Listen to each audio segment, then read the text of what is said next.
Bonjour à toutes et à tous, je viens vous voir aujourd'hui pour une petite vidéo sur l'utilisation des infusions. Vous allez voir qu'en 5 minutes, avec juste un petit tube d'infusion, on va réaliser 4 fonds très différents et tous très jolis. Sur la photo de présentation de cette vidéo et sur les feuilles que vous voyez en haut, vous voyez l'infusion magenta. Et nous ici pour le test, on va utiliser Green Man.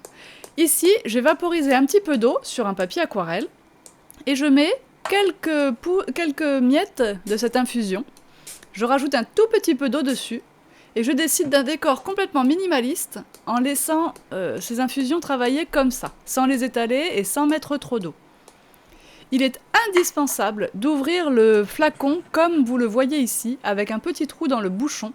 Et je l'ai montré ça dans une première vidéo infusion que j'ai fait au début, que j'ai commencé à vendre ces petits produits. Je vous mets le lien dans la barre d'infos et ici tout en haut de l'écran. Sur ce deuxième échantillon, je vais mouiller beaucoup plus. Je rappelle que je suis sur un papier aquarelle, ce qui me permet d'utiliser beaucoup d'eau. Je mouille beaucoup plus et je mets beaucoup plus d'infusion. On va avoir un résultat très différent. On pourrait se contenter d'ailleurs de celui que l'on voit actuellement à l'écran, mais je décide d'étaler la couleur pour vous montrer ce que ça donne aussi. On peut faire un fond complètement plein.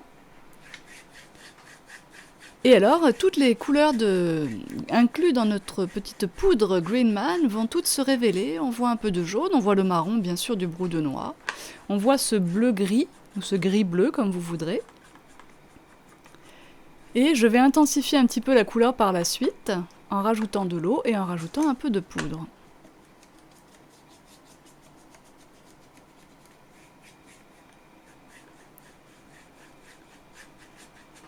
Les possibilités avec ces petits produits sont infinies et j'avoue que sauf accident de parcours, il sera long quand même d'arriver à vider ces petits flacons complètement. Tout à l'heure, je me suis trompée, en faisant le rose, au lieu de saupoudrer, j'ai dévissé le bouchon. Surtout ne jamais faire ça. Bon, j'ai quand même réussi à récupérer une bonne partie de ce que j'avais jeté sur ma table sans faire exprès, mais voilà. Vous voyez ici un résultat plus soutenu, qui pourra nous faire un très joli fond et qui pourra bien sûr également être découpé avec un die par exemple dans notre machine de découpe, quand ce sera bien sec par contre.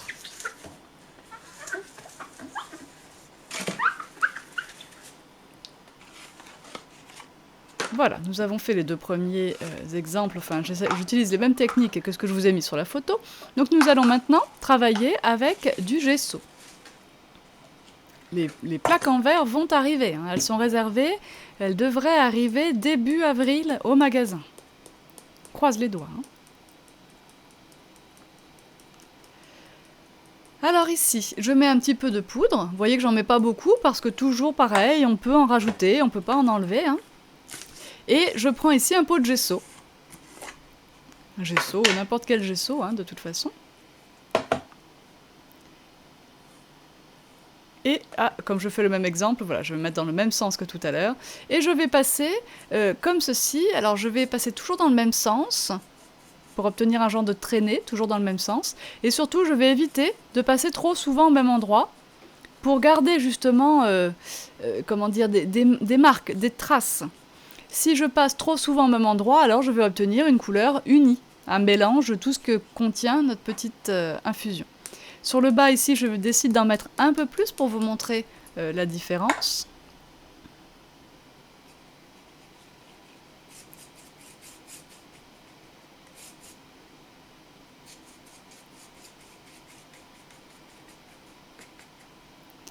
Voilà, j'aime beaucoup tous ces fonds que l'on peut faire, c'est quand même... Et ici, je vous montre que des techniques où les résultats sont quand même assez maîtrisés. Hein. On n'est pas dans de la grosse patouille, dans du gros mix média. Hein.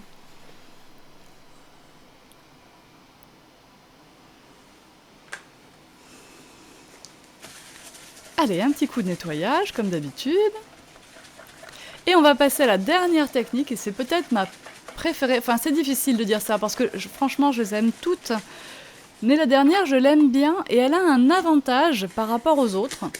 D'abord, il n'y a pas besoin d'eau, donc on n'a pas besoin de se mettre sur un papier aquarelle, tout comme avec le gesso d'ailleurs. Et Elle a l'avantage d'utiliser une colle. J'utilise la colle que j'appelle colle Mixed Media dans la boutique parce que je ne sais pas trop comment l'appeler. Alors vous n'aurez pas le même emballage que moi si vous l'achetez maintenant parce qu'ils ont changé le conditionnement, mais c'est la même colle. Si vous achetez la colle Mixed Media chez Tout en Colle, ça sera bien la même que celle que j'utilise ici. De toute façon, les liens, vous savez que pour les vidéos, les liens je les mets dans le blog, hein, tout le temps. Ici, on utilise la colle Mixed Media pour étaler nos infusions. Donc je mets les infusions sur le papier sec, j'étale un peu de colle, comme ceci.